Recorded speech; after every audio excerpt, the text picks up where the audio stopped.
support them.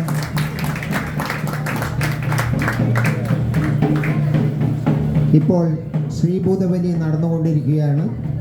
ശ്രീഭൂതബലിക്ക് ശേഷം വിളക്കാചാരം എന്ന ഒരു ചടങ്ങ് കൂടിയുണ്ട്. ഏകദേശം 10 മിനിറ്റിന് ശേഷം വീണ്ടും വിളക്കാചാരം ആരംഭിക്കുന്നതാണ്.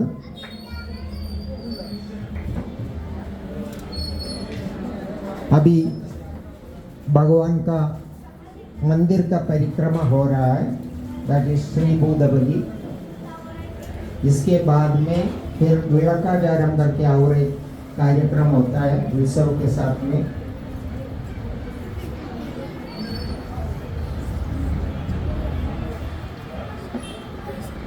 तो श्री भूतबली खत्म होने में और 10 मिनट लगेगा. उसके बाद में समय सब जलाएगा. फिर भगवान का 3 बार और परिक्रमा होगा.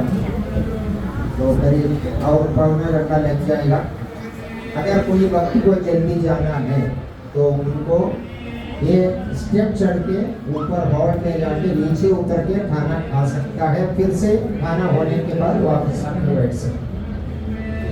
കുറച്ച് സമയം കൂടി മൂടിയിരിക്കാനുണ്ട്. അതായത് ഈ വിളക്കാചാരം കഴിഞ്ഞതിന് ശേഷം മാത്രമേ നമ്മുടെ ഉത്സവ ചടങ്ങുകൾ സമാപിക്കുകയുള്ളൂ. ആർക്കെങ്കിലും വേഗത്തിൽ പോകണമെന്നുണ്ടെങ്കിൽ ഈ സ്റ്റെപ്പ് കയറി പോയിട്ട് ഊണ് കഴിച്ച് വീണ്ടും തിരിച്ചു വന്നിരിക്കാവുന്നതാണ്. ഏകദേശം 1/4 മണിക്കൂർ കൂടി ഇന്നത്തെ ഉത്സവ ചടങ്ങുകൾ സമാപിക്കുന്നതിന് ബാക്കിയുണ്ട്. എല്ലാവരും ഉത്സവ ചടങ്ങുകൾ കഴിഞ്ഞതിന് ശേഷം മാത്രമേ പോകാവൂന്ന് പ്രത്യേകം അഭ്യർത്ഥിക്കുകയാണ്. കാരണം ഈ ഉത്സവ ചടങ്ങുകൾ വർഷത്തിൽ ഒരിക്കൽ മാത്രമേ നിങ്ങൾക്ക് വീക്ഷിക്കാനുള്ള അവസരം ഉണ്ടായിരിക്കുകയുള്ളൂ. വർഷത്തിൽ 6 ദിവസം മാത്രം. ഇത് മറ്റന്നാൾ സമാപിക്കുകയാണ്. വിളക്കാചാരത്തിന് ശേഷം ഇന്നത്തെ പരിപാടികൾ കഴിയുകയാണ്. ഇന്നത്തെ ഉത്സവ ചടങ്ങുകൾ സമാപിക്കുകയാണ്. നാളെ പതിവ് പൂജകൾ കൂടാതെ രാവിലെ 11 മണിക്ക് വിശേഷാൽ ശ്രീഭൂതബലി ഉണ്ടായിരിക്കുന്നതാണ്. അതിദർശന പ്രാധാന്യമേറിയതാണ്. कल सुबह 11 बजे विशिष्ट श्रीभूत बलि होगा. मतलब भगवान का 3 परिक्रमा मंदिर के चारों तरफ से होगा.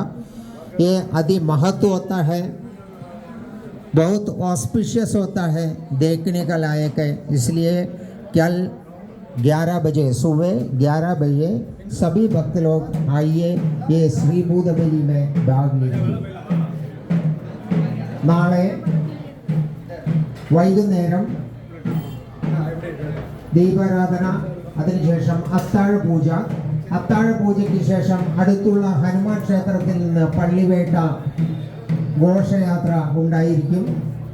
തിരിച്ച് വന്നതിന് ശേഷം അതിഗംഭീരമായ പാണ്ടിമേളം, ശ്രീഭൂതബലി എന്നിവ നാളെ ഉണ്ടായിരിക്കും. അതിനുശേഷം മറ്റന്നാൾ 26-ാം തീയതി ഈ വർഷത്തെ ഉത്സവത്തിൻ്റെ സമാപന ദിവസമാണ്. എല്ലാവരും തുടർന്ന് നടക്കുന്ന ചടങ്ങുകളിൽ പങ്കെടുക്കണമെന്ന് പ്രത്യേകം അഭ്യർത്ഥിക്കുകയാണ്. ഇന്നത്തെ അന്നദാനം വഴിപാടായി സമർപ്പിച്ചിരിക്കുന്നത് ശ്രീ വേണു നായർ ഫാമിലി, കൂടാതെ ശ്രീമതി മാലതി സെൽവരാജ് ഫാമിലി. അങ്ങനെ 2 കുടുംബങ്ങളാണ് ഇന്നത്തെ അന്നദാനം സമർപ്പിച്ചിരിക്കുന്നത്.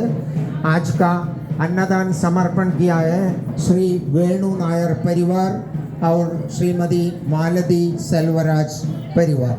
दोनों को बहुत धन्यवाद. भगवान आपका कृपा करे आपके ऊपर. स्वामी शरणमय्यप्पा. ओम नमो भगवते वासुदेवाय.